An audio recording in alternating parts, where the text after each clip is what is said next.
எல்லாத்தையுமே அவங்க மெமரைஸ் பண்ணி அதை வந்து மைண்ட்ல ஸ்டோர் பண்ணி வச்சு கரெக்டா யூஸ் பண்றதுதான் மெமரைசிங் அப்படிங்கிறது. இப்ப நம்ம சின்ன வயசுல குழந்தைங்களுக்கு நிறைய ரைம்ஸ் சொல்லி கொடுத்துருப்போம். தமிழ்ல சொல்லி கொடுத்துருப்போம், ஆங்கிலத்துல சொல்லி கொடுத்துருப்போம். அது எல்லாமே அந்த குழந்தைகள் நல்லா மனப்பாடம் பண்ணி வச்சிருக்கோம். ஆனா அதுங்களுக்கு அதோட எக்ஸாக்ட் மீனிங் புரியவே புரியாது. அதனாலதான் சிம்பிள் சிம்பிள் சென்டென்சஸா தான் வச்சு நம்ம ரைம்ஸ சொல்லி கொடுத்துருப்போம். 2 வயசு குழந்தையும் சரி, 3 வயசு குழந்தையும் சரி பேசும். ஆனா அதுங்களுக்கு வந்து என்ன பேசுறோம் அப்படிங்கிறது புரியாது. இதுவே வந்து ஒரு 7, 8 வயசுக்கு மேல அந்த குழந்தைங்களுக்கு தான் என்ன படிக்கிறோம் அப்படிங்கிறது புரியல அப்படிங்கிறப்பதான் ப்ராப்ளம் ஸ்டார்ட் ஆகுது. சோ சின்ன குழந்தைங்களுக்கு மெமரைசிங் இஸ் வெரி இம்பார்ட்டன்ட். ஆனா வயசு ஆக ஆக மெமரைசிங்க தாண்டி தான் படிச்சத கொண்டு போய் எங்க அதை யூஸ் பண்றது அப்படின்னு தனக்கு தானே தெரிய வைக்கணும். அதுதான் ரொம்ப ரொம்ப இம்பார்ட்டன்ட். அந்த புரிதலை அந்த குழந்தைங்களுக்கு கத்து கொடுக்கணும். இப்ப இந்த மெமரைசிங் அப்படிங்கிறது பாத்தீங்கன்னா வந்து ஒரு ஷார்ட் டேர்மா இருக்கிறது தான் அது. சின்ன வெற்றி. நாளைக்கு பரீட்சை அப்படின்னு சொன்னா இன்னைக்கு வந்து அதை மனப்பாடம் பண்ணி இந்த கேள்விகள் தான் வரும் அப்படிங்கிறத மனப்பாடம் பண்ணி அடுத்த நாள் கொண்டு போய் அதை ஒப்பிச்சுட்டு வந்துடலாம். ஆனா அதுக்கு சாயங்காலமே தான் என்ன படிச்சோம் அப்படிங்கிறது மறந்து போயிடும். படிப்பு அப்படிங்கிறது வந்து ஒரு ஒரு ஆழ்ந்த புரிதல் தான் அது. நம்ம சில சமயம் நம்மளுக்கே வந்து ஏதாவது புதுசா ஒண்ணு கத்துக்கிட்டோம் அப்படின்னு சொன்னா இத பத்தி நமக்கு இன்னும் நிறைய விஷயங்கள் தெரிஞ்சா இன்னும் நிறைய நம்ம கத்துக்கலாமே அப்படிங்கிற அடுத்த லெவலுக்கு நம்மளுடைய மைண்ட் திங்க் பண்ண ஆரம்பிச்சுது அப்படின்னு சொன்னா அதுதான் உண்மையான புரிதல். நம்ம புரிதல் எதுவுமே இல்லாம நம்ம கத்துக்கிட்டத எங்கேயுமே பயன்படுத்த முடியாது.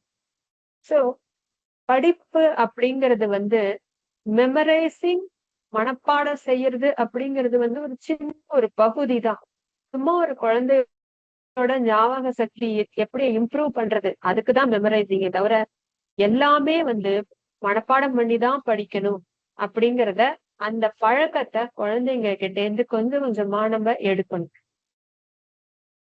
இப்ப நம்ம இந்த ரோட் லேர்னிங் அப்படிங்கறத இன்னும் கொஞ்சம் விரிவா பார்க்கலாம்.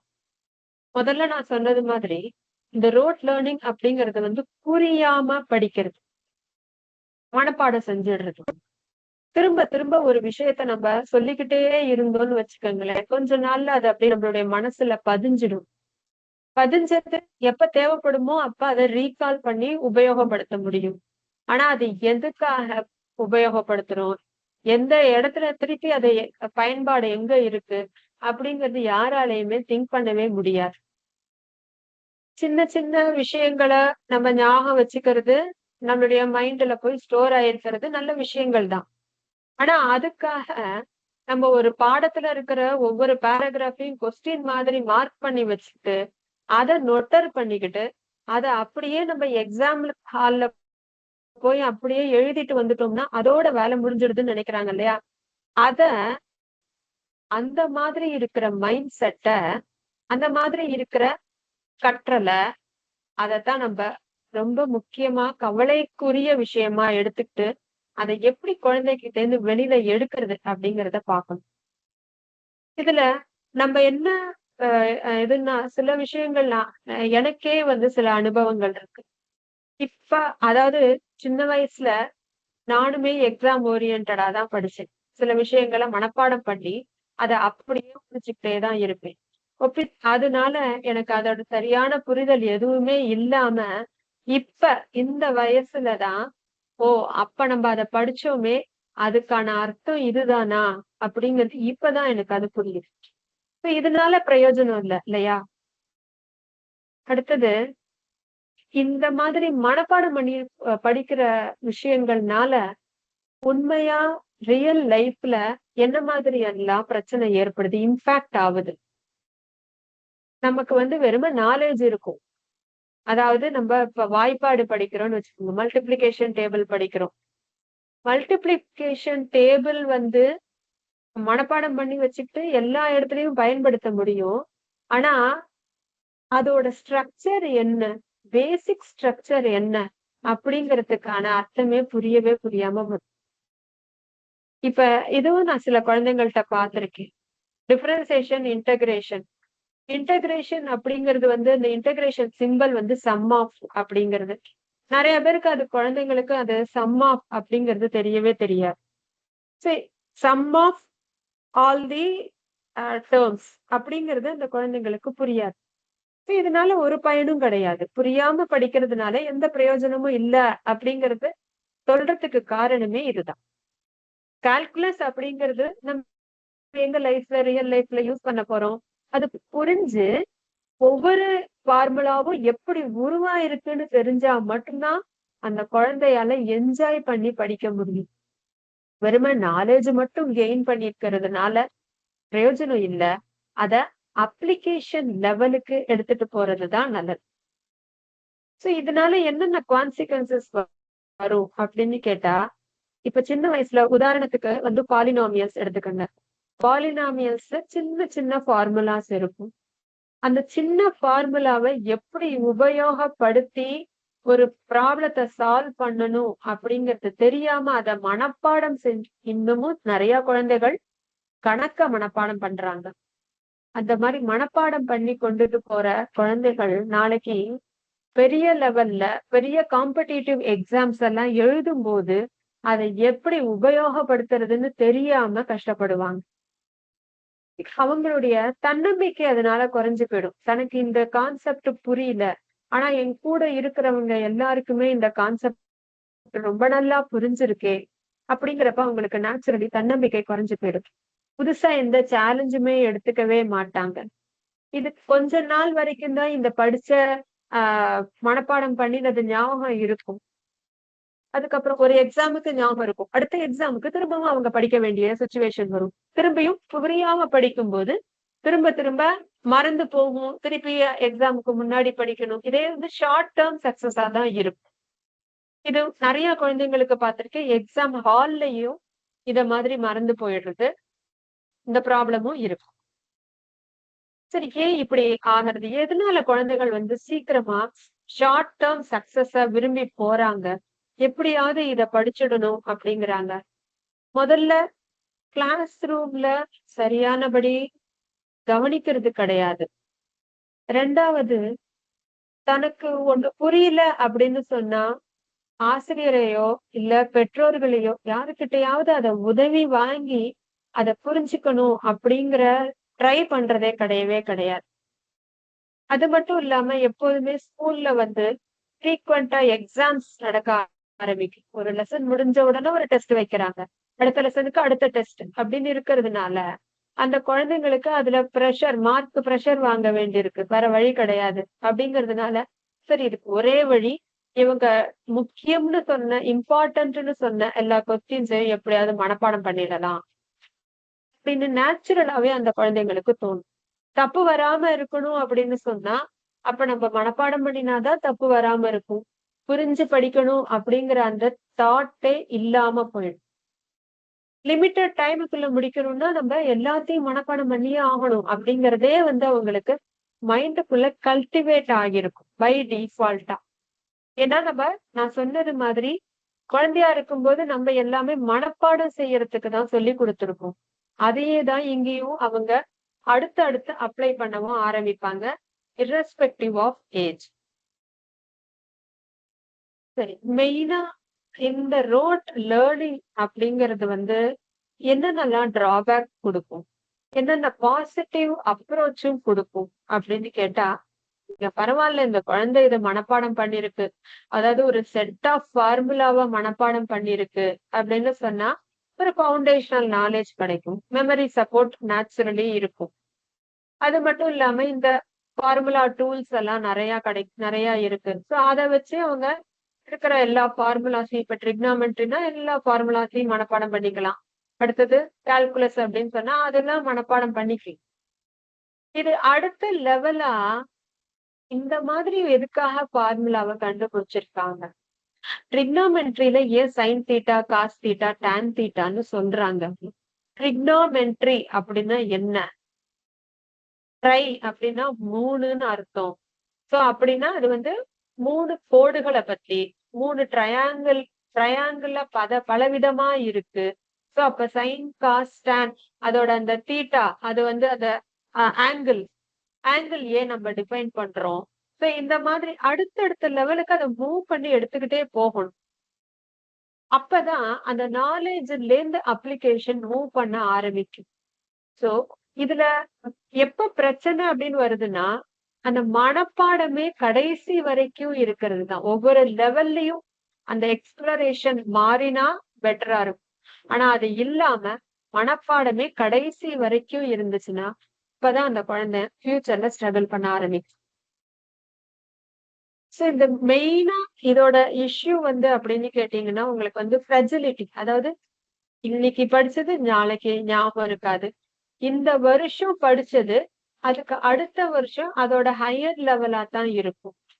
அந்த ஹையர் லெவல்ல எங்கேயுமே அப்ளை பண்ணவே முடியாம கஷ்டப்படுவாங்க பசங்க. சோ மெயினா வந்து இந்த மாதிரி குழந்தைங்களுக்கு கான்ஃபிடன்ஸ் ரொம்ப டிராப் ஆக ஆரம்பிக்கும். உதாரணத்துக்கு இப்ப 10வது படிக்கிற குழந்தைகள் இருக்கும். அவங்க கணக்கு பாடத்தை எடுத்தாலும் சரி, சயின்ஸ் எடுத்தாலும் சரி, அது வந்து ஒரு பேஸ். அடுத்தது 11th அண்ட் 12th அப்படி போகும்போது, இது இந்த பேஸ்ல இருந்து ஹையர் லெவல் பேஸ் நல்லா புரிஞ்சாதான் ஹையர் லெவலுக்கு எடுத்துட்டு போக முடியும். ஆனா குழந்தைங்களால அந்த லெவலுக்கு அந்த கான்பிடென்ட் வந்து போயிடும். ஏன்னா இது எல்லாமே 10th புரியாமையே படிச்சிருப்பாங்க. புரிஞ்சு படிச்சிருந்தா அடுத்த லெவலுக்கு மூவ் ஆயிருந்திருக்க முடியும். அடுத்தது பயம். ஏதாவது ரொம்ப கஷ்டமான கொஸ்டின்ஸ் வந்துருச்சுன்னா என்ன பண்றது அப்படின்ட்டு இருக்கிற எல்லா கொஸ்டின்ஸையும் மனப்பாடம் பண்றதுக்கு ட்ரை பண்ணுவாங்க. இத பேரண்ட் தான் ஐடென்டிஃபை பண்ணணும். எங்க குழந்தைகள் இத புரிஞ்சுக்கிட்டு படிக்கிறாங்களா அப்படிங்கிறது. சரி, இந்த எப்படி நம்ம கண்டுபிடிக்கலாம்?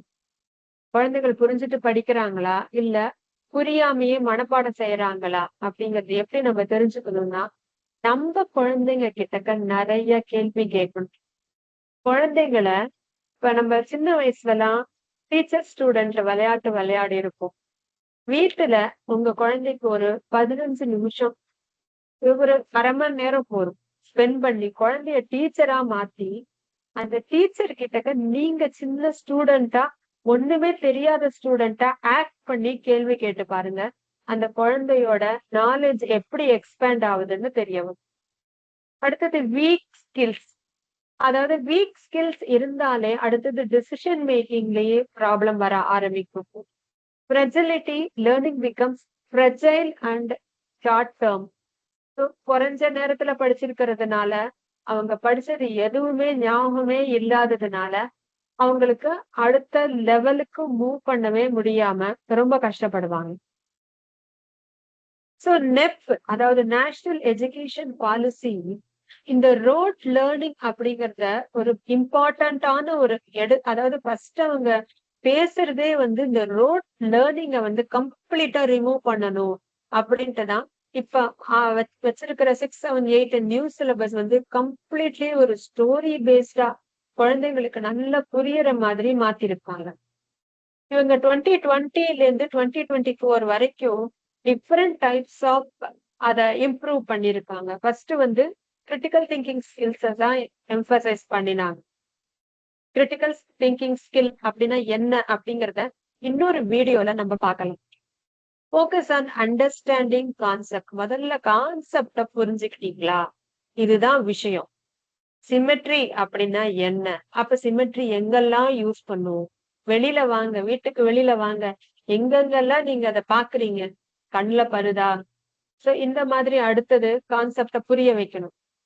Promote experiential learning methods. எல்லாமே புக்லயே படிச்சுட்டு முடிச்சிட முடியாது. எல்லாத்தையும் வெளியில வாங்க, வெளியில வந்துட்டு எங்கெல்லாம் உங்களால பார்க்க முடியுது அப்படிங்கறத பாருங்க. Experience whatever you have learn, go out and experience. லேபுக்கு போங்க, லேப்ல போய் எக்ஸ்ப்ளோர் பண்ணுங்க அப்படிங்கிறது தான் அடுத்த லெவலுக்கு கொண்டு வந்தாங்க. அடுத்தது அப்ளைடு நாலேஜ் டெக்னிக்ஸ். நிறைய டெக்னிக்ஸ் எப்படி இது வரைக்கும் படிச்சதை எப்படி நீ அப்ளை பண்ணுவ அந்த மாதிரி கொண்டு வந்திருக்காங்க. அதுக்கு அடுத்தது 2024ல தான் ரொம்ப அழகா போஸ்டரிங் கியூரியாசிட்டி அண்ட் எக்ஸ்ப்ளோரேஷன் அப்படிங்கறத கொண்டு வந்திருக்காங்க. இது ஒவ்வொன்னத்தையும் நம்ம அடுத்த ஒவ்வொரு வீடியோலயும் பார்க்கலாம். நெக்ஸ்ட் நீங்க ஆஸ் அ பேரண்டா சின்ன சின்ன ஸ்ட்ராட்டஜிஸ் நீங்க கொஞ்சம் அதுல இன்வால்வ் பண்ணி குழந்தைங்களுக்கு உங்களோட கைடன்ஸ்ல அந்த குழந்தைங்களால எப்படி வந்து நெக்ஸ்ட் லெவலுக்கு மூவ் பண்ண முடியும் அப்படிங்கறத பார்க்கலாம். நாலேஜ்ல இருந்து அப்ளிகேஷன். முதல்ல நான் சொன்னது மாதிரி ஒரு டீச்சர் விளையாட்டு அழகா விளையாடுங்க. ஆஸ்க் வை. எல்லாத்துக்கும் ஏன், ஏம்மா ஏன் இப்படி வருது அப்படின்னு கேளுங்க. அடுத்தது, இது இங்க மட்டும் தான், நீ புக்ல மட்டும்தான் சொல்றியா, வேற எங்கேயாவது இருக்கா இதே மாதிரி அப்படிங்கிற கியூரியாசிட்டிய கொண்டு வாங்க. ஒரு சர்க்கஸ்க்கு கூட்டிட்டு போனீங்கன்னா சரி, இல்ல ஒரு ஆஹ் ஜூக்கு கூட்டிட்டு போனீங்கனாலும் சரி, இல்ல ஏதோ ஒரு பார்க்கு கூட்டிட்டு போனீங்கனாலும் உங்க சுத்தி எங்க இந்த படிச்சது ஏதாவது ஒண்ணு இங்க அப்ளை ஆகுதா அப்படிங்கறத நைஸா கேட்டு பாருங்க. Encourage creativity. கிரியேட்டிவிட்டினாலே அது வந்து ஆர்ட், டிராயிங் அப்படிங்கிறது கிடையவே கிடையாது. இப்ப படிக்கிற மேக்ஸ், சயின்ஸ், சோசியல் எதுவா இருந்தாலுமே அதுக்கு அந்த அந்த லெவலுக்கான தேவையான கிரியேட்டிவிட்டிய எப்படி கொண்டு வர்றது? குழந்தைங்க கிட்ட ஒண்ணும் வேண்டாங்க. நீங்க சின்னதா சொல்லி கொடுத்துட்டீங்களா போதும். அவங்களே அத வந்து செய்ய ஆரம்பிச்சுருவாங்க. Accept mistakes. முதல்ல குழந்தைங்கள் பண்ற தப்ப அக்செப்ட் நம்ம பண்ணி, பரவாயில்லப்பா தப்பா பண்ணிட்டியா, சரி ஒண்ணும் பிரச்சனை இல்ல. இத நம்ம இன்னும் கொஞ்சம் நல்லா படிப்போமா, புரிஞ்சுட்டு படிப்போமா. இது வந்து இங்கெல்லாம் நம்ம யூஸ் பண்ணுவோம். ஒரு கடையில போறோம்ல, கடையில நம்ம ஒரு காசு கொடுத்து சாமான் வாங்குறோம். அந்த சாமான் எப்படி வாங்குவோம், அதுக்கு நம்ம காசு கொடுத்து கரெக்டா கவுண்ட் பண்ணணும்ல அப்படின்னு ஆரம்பிங்க. இந்த இடத்துல நம்ம தப்பு பண்ணோம்னா நமக்கு காசு லாஸ் ஆயிடும்ல அப்படின்னு குழந்தைக்கு சொல்லி கொடுங்க. Share experience. இதுதான் உங்களுக்கு ரொம்ப முக்கியமான விஷயம். நானும் இதே மாதிரிதான் தப்பு செஞ்சேன், அதுக்கப்புறம் இதை நான் சரி பண்ணிக்கிட்டேன். அதே மாதிரி இந்த கணக்கு தப்பா போச்சா, பிரச்சனை இல்லப்பா, வாப்பா நம்ம வேற மாதிரி ட்ரை பண்ணி பார்ப்போம். இந்த மாதிரி சின்ன சின்னதா சொல்லி கொடுங்க அவங்களுக்கு. சோ முதல்ல குழந்தைங்க எப்படி மனப்பாடம் பண்ணிதான் எல்லாத்தையுமே படிக்கிறாங்களா அப்படிங்கறத பாரு. அடுத்தது அந்த மனப்பாடம் பண்ணினத அடுத்தது லெவலுக்கு அவங்க எப்படி நீங்க மூவ் பண்ணி எடுத்துட்டு போறீங்க அப்படிங்கிறது நம்ம கையில தான் இருக்கு. அடுத்த லெவலுக்கு அவங்க திங்க் பண்ண விடுங்க. அதுக்கு அடுத்தது அண்டர்ஸ்டாண்ட் பண்ண விட்டுட்டு அதுக்கப்புறம் அதை எங்கெல்லாம் அப்ளை பண்ணலாம் அப்படிங்கறத பார்க்க சொல்லுங்க. இத நீயா ஒண்ணு புதுசா கிரியேட் பண்ண முடியுமா அப்படிங்கிற இன்னோவேட்டிவ் திங்கிங்க கொண்டு வாங்க. Critical thinking and decision making இத பத்திய அடுத்தடுத்த வீடியோஸ்ல நம்ம பார்க்கலாம். ஸோ எங்களோட மெல்லிஃபெரா ப்ராடக்ட நீங்க யூஸ் பண்ணி பாருங்க. எங்களோட வெப்சைட் நேம் www.mellifera.co.in. எங்களோட வெப்சைட்ல சின்ன சின்ன சிம்பிள் கொஸ்டின்ஸ், அதுக்கு அடுத்தது இன்டர்மீடியேட்டா இருக்கிற ஸ்லைட்லி ட்விஸ்டட் எம்சிக்யூஸ், அதுக்கப்புறம் அட்வான்ஸ் லெவல்ல கேஸ் பேஸ்டு கொஸ்டின், அதாவது கதை சொல்லி கொஸ்டின் கேளு அப்படிங்கிற மாதிரி கேஸ் பேஸ்ட் கொஸ்டின்ஸ் எல்லாம் நாங்க chapter wise, section wise, NCERT பேஸ்டா வச்சிருக்கோம். நீங்க வந்து என்ஜாய் பண்ணி பாருங்க. நிச்சயமா உங்க குழந்தைங்களுக்கு பிடிக்கும். வெறும் 15 நிமிஷம் ஸ்பெண்ட் பண்ணினா போறோம் மெல்லிஃபெரால. ஒரு குவிஸ், அதாவது ஒரு 15 எம்சிக்யூ குழந்தைகள் அட்டன் பண்ணினா அவங்க எவ்வளவு தூரம் அதை புரிஞ்சிருக்காங்க, எவ்வளவு தூரம் அந்த பர்டிகுலர் சாப்டரை, அந்த சாப்டருக்குள்ள இருக்கிற ஒவ்வொரு டாபிக்கையும் புரிஞ்சிருக்காங்க அப்படிங்கிறது தெரிய வரும். அடுத்தடுத்த லெவல் குழந்தைங்களை மூவ் பண்ண வைக்க முடியும். Thank you so much. Any questions? Any questions ஏதாவது இருந்துச்சுன்னா சாட் பாக்ஸ்ல அனுப்புங்க. I will dare to answer. Thank you.